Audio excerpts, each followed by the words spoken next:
एक बार मेरे YouTube channel ज्ञान तंत्र पे आपका स्वागत है। मेरा नाम मोनिका मिश्रा है और मैं आपकी स्टाइल डेवलपमेंट पेडागोजी सब्जेक्ट में हेल्प करती हूँ। आज का जो हमारा टॉपिक रहेगा वो असेसमेंट रहेगा। हम आकलन के बारे में पढ़ेंगे, लेकिन उससे पहले सीटेट का एग्जाम आने वाला है। इसको ध्यान में रखते हुए मैंने प्रीवियस ईयर क्वेश्चंस कराए हैं, तो प्लीज उसको जाके एक बार देखिएगा और लिंक मैं डिस्क्रिप्शन बॉक्स में दे दूंगी ताकि आपकी प्रैक्टिस और रिविजन अच्छी तरीके से हो सके। और फाइनल रिक्वेस्ट बस इतनी सी है कि अगर वीडियो पसंद आती है तो प्लीज मेरे चैनल को लाइक शेयर सब्सक्राइब जरूर कीजिएगा। तो चलिए स्टार्ट करते हैं। असेसमेंट के बारे में समझते हैं कि असेसमेंट होता क्या है। तो सबसे पहले असेसमेंट को समझने से पहले ये चीज हमको समझना होगा कि असेसमेंट किया किसका जाता है। तो स्टूडेंट्स का असेसमेंट करता है कौन करता है? टीचर करता है। टीचर क्या करता है? बच्चों की लर्निंग, मतलब जो बच्चा सीख रहा है उसके बारे में जनरल इंफॉर्मेशन को क्या करना है? कलेक्ट करना। और उस जो इन्फॉर्मेशन कलेक्ट कर रहा है उससे टीचर क्या असेस कर पाता है कि बच्चे का क्या एटीट्यूड है, बच्चा कैसे सोच रहा है, बच्चा कैसे काम कर रहा है, बच्चे को कहाँ पे दिक्कत आ रही है, वो सारी चीजों को क्या करता है? असेसमेंट करता है। तो इन शॉर्ट हम ये कह सकते हैं असेसमेंट क्या है? It is the process of collected information of student learning, कि बच्चा क्या सीख रहा है और उस चीज को जज करना, उस चीज के लिए आपको क्या कर रहा है? इन्फॉर्मेशन को कलेक्ट कर रहा हो, यही आपका क्या होता है? असेसमेंट होता है। अच्छा, असेसमेंट एक बहुत बार ये क्वेश्चन पूछे जाते हैं, आपके स्टेटमेंट वाइज में भी क्वेश्चन पूछे जाते हैं। जो ये असेसमेंट होता है ये क्या होता है? Integral part of teaching learning process होता है। क्यों? क्योंकि जब बच्चा जो पढ़ रहा है, जो चीजों को समझ रहा है, उसी के दौरान आप क्या करते हो? बच्चों की इंफॉर्मेशन को कलेक्ट करना शुरू कर देते हो ताकि कोई भी शॉर्टकमिंग्स आए तो आप उसको क्या कर सको? भाई विड्रॉ कर सको, बच्चे को प्रॉपर फीडबैक दे सको। इसके हेल्प से बच्चे का डेवलपमेंट अच्छा होता है और ओवरऑल आपको उसकी पर्सनालिटी को जज करने में हेल्प मिलती है। तो इसीलिए इसको integral part of teaching learning process भी कहा गया है।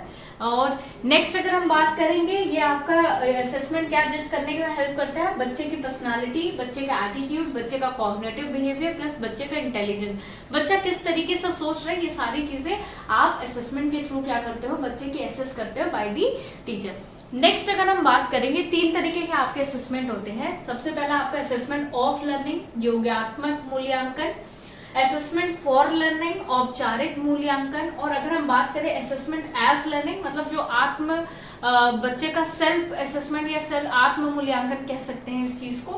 तो सबसे पहले हम बात करते हैं assessment of learning. Assessment of learning आप लोगों ने 2 तरीके से समेटिव असेसमेंट, फॉर्मेटिव असेसमेंट और समेटिव असेसमेंट पढ़े होंगे।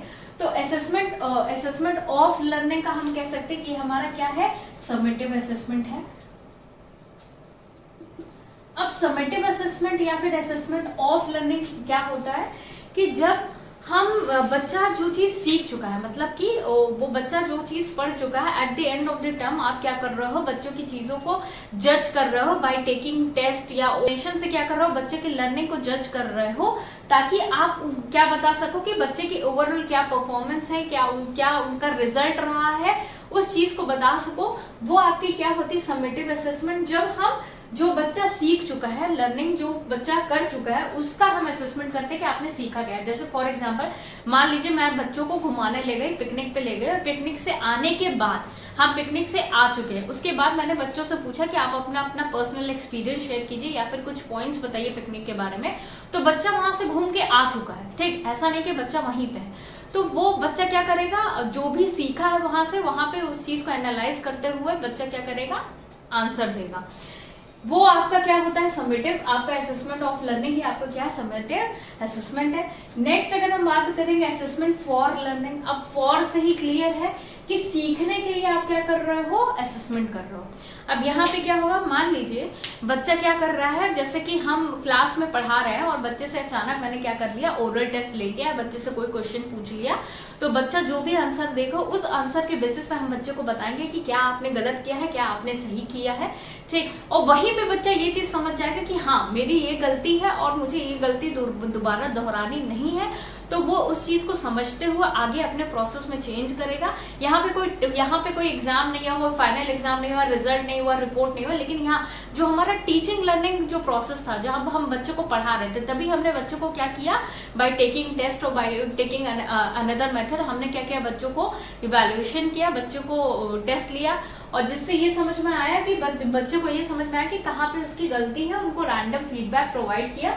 तो बच्चों को सिखाने के लिए इसीलिए इसको औपचारिक आपका मूल्यांकन कहा गया है। और आप इसको इससे समझ सकते हो, फॉर्मेटिव असेसमेंट से समझ सकते हो, फॉर्मेटिव असेसमेंट से समझ सकते हो कि जब during the course of action, during the course of teaching learning process हम बच्चों को फीडबैक देते हैं, बच्चों को असेस करते हैं, वो आपका क्या हो जाएगा, असेसमेंट फॉर लर्निंग। तो सीखने के लिए असेसमेंट और सिखाने के बाद असेसमेंट, दोनों में अंतर है। नेक्स्ट, असेसमेंट एज लर्निंग की बात करें, यहाँ पे अभी मैंने आप लोगों को बताया क्या होता है, आत्म मूल्यांकन होता है। बच्चा क्या करता है, जो चीज सीखा होता है वहां पे खुद से अपने आप को असेस करता है कि वो क्या सीखा है, क्या सही है, क्या गलत है। तो ये इस चीज को हम क्या कहते हैं, असेसमेंट एज लर्निंग कहते हैं। ये 3 तरीके के हमारे असेसमेंट है, assessment of learning, assessment for learning and assessment as learning. अगर हम बात करें एनएपी नेशनल एजुकेशन पॉलिसी 2020 की बात करें तो उसके अकॉर्डिंग ये भी आपका रखा गया है कि ऐसे जो फॉर्मेटिव असेसमेंट होता है उस पर हमें ज्यादा जोर देना चाहिए in comparison to summative assessment. मतलब हमें शिफ्ट करना चाहिए आपका समेटिव असेसमेंट से फॉर्मेटिव असेसमेंट। क्यों? क्योंकि ये आपका अच्छा माना गया है कि बच्चों को सिखाते समय ही, अगर आप चीजों को बताते समय ही बच्चों को फीडबैक दे दोगे और कोई गलती होगी उसको करेक्ट करोगे तो बच्चे का डेवलपमेंट बहुत अच्छा हो सकता है। तो ये आपके असेसमेंट ऑफ लर्निंग, ये आपके टाइप्स ऑफ असेसमेंट है। और असेसमेंट क्या है, आकलन क्या है, just process of collecting general information for the student. मतलब जो बच्चा काम कर रहा है उसके बारे में इन्फॉर्मेशन को कलेक्ट करना, उस बेसिस पे आप क्या करते हो, बच्चों को असेस करते हो।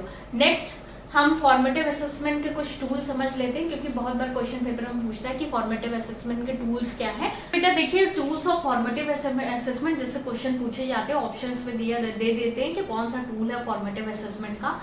तो कुछ टूल्स देखिए, जैसे मैंने बताया फॉर्मेटिव असेसमेंट क्या है, during the course of teaching learning process आप क्या करते हो, बच्चों को असेस करते हो, इंस्टेंट फीडबैक देखते हो, बच्चों की क्वेरीज को आप सॉल्व करते हो ताकि बच्चा खुद तुरंत ही चीजों को करेक्ट कर सके। फर्स्ट देखिए क्विज, अभी मैंने बताया आप टाइम टू टाइम बच्चों से क्विज ले लेना, टेस्ट ले लेना, ठीक, बच्चों को असेस करना।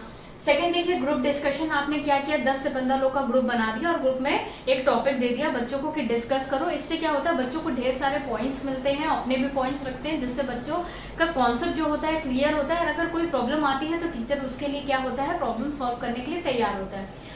थर्ड देखिए पोर्टफोलियो। अब पोर्टफोलियो का मतलब क्या होता है, ये एक शोकेस होता है बच्चों के वर्क का।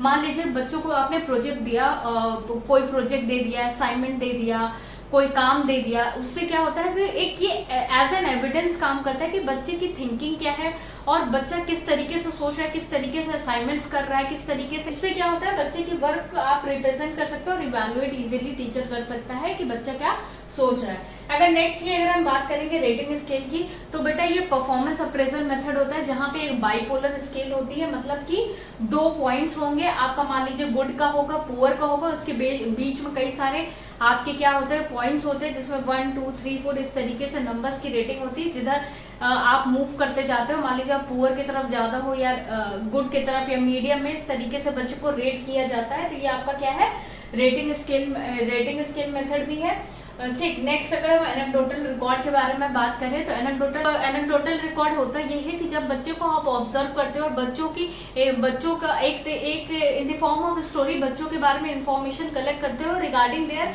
स्टूडेंट कैरेक्टर डेवलपमेंट, बच्चे का कैरेक्टर क्या है और किस तरीके से वो बिहेव करता है, किस तरीके से एटीट्यूड रहता है क्लास में उसका। इस बेसिस पे जब आप बच्चों के इन्फॉर्मेशन को रिकॉर्ड करते हो वो आपका क्या होता है। नेक्स्ट बेटे क्यूमुलेटिव रिकॉर्ड, ये एक तरीके से डिस्क्रिप्टिव रिकॉर्ड होता है। डिस्क्रिप्टिव रिकॉर्ड जहाँ पे बच्चों के आप कह सकते हो कि लाइफ में over a period of time जो भी चेंजेस हो रहे हैं उस चीज का आप डिस्क्रिप्शन लिखते हो। ये बच्चों के लाइफ के फेजेस का, उनके अप्स एंड डाउन का इवैल्यूएशन रहता है। तो ये आपका क्यूमुलेटिव रिकॉर्ड हो गया। एनेक्डोटल रिकॉर्ड में बच्चे के आप कैरेक्टर डेवलपमेंट से रिलेटेड चीजें इंफॉर्मेशन को कलेक्ट करते हो। रेटिंग स्केल में बच्चों को बाइपोलर स्केल में आप जज करते हो। बाइपोलर 2 पॉइंट्स होते हैं, पुअर या एक्सीलेंट, इस तरीके के पॉइंट्स होंगे, उसके बीच में रेटिंग देते हो, जो कि आपका परफॉर्मेंस अप्रेजल मेथड है। पोर्टफोलियो में बच्चों के काम को रिप्रेजेंट करना as an with the help of assignment, with the help of project, आप क्या कर रहे हो, बच्चे के काम को रिप्रेजेंट कर रहा है बच्चा। नेक्स्ट ग्रुप डिस्कशन में आप ग्रुप बनाते हो, क्विज आपका जनरली टेस्ट लेते हो। तो ये बेटा कुछ आपके फॉर्मेटिव असेसमेंट के टूल्स है जो क्वेश्चन पेपर में पूछे जाते हैं और ये बहुत इंपॉर्टेंट है, जो एग्जाम पर्सपेक्टिव से आपके लिए इंपॉर्टेंट है। वो मैंने बता दिया है, और के टूल्स हैं ये इंपॉर्टेंट है जो कि पता होना चाहिए। तो फाइनली एग्जाम पर्सपेक्टिव से जो ज़रूरी था वो मैंने बता दिया इन शॉर्ट डिस्क्रिप्शन। तो होपफुली आपको ये वीडियो पसंद आई होगी। कोई भी अगर डाउट हो तो प्लीज़ मुझे कमेंट कीजिएगा, और thanks for watching this video. Next video में आपकी CCE पे लेके आऊँगी, तो प्लीज़ उसको भी देखिएगा। Thank you so much.